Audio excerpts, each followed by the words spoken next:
பனைமரம் ஏன் முக்கியம்னு சொல்றேன் தெரியுமா?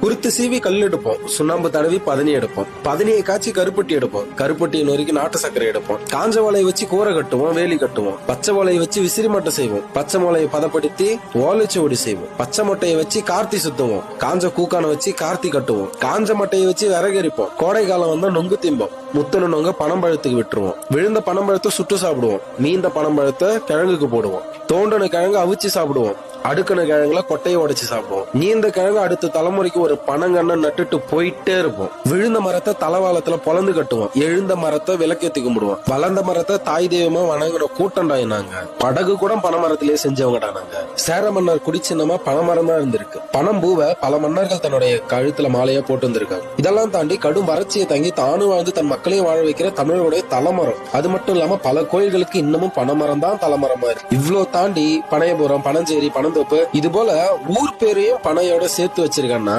தமிழனுக்கும் பனைக்கும் எவ்வளவு பிரிக்க முடியாத ஒரு உறவுன்ட்டு தெளிவா புரியுது. இப்படி தமிழரோட நாகரிகம், பண்பாடு, இலக்கியம், வரலாறு இது எல்லாத்தையும் தாங்கி நிக்கிற இந்த ஓலைச்சுவடையோடைய பெற்றோர்களான பனைமரங்கள் தான் தமிழர்களுடைய மூலாதார வாழ்வாதாரமா இருந்திருக்கு. இன்னைக்கு இது எல்லாத்தையும் விட்டுட்டு அப்படி நகர்ந்து என்னத்த பண்ண போறோம்? சங்க இலக்கியங்கள்ல பல இடங்கள்ல பனைமரத்தினை பத்தின குறிப்பு இருக்கு. Download ShareChat.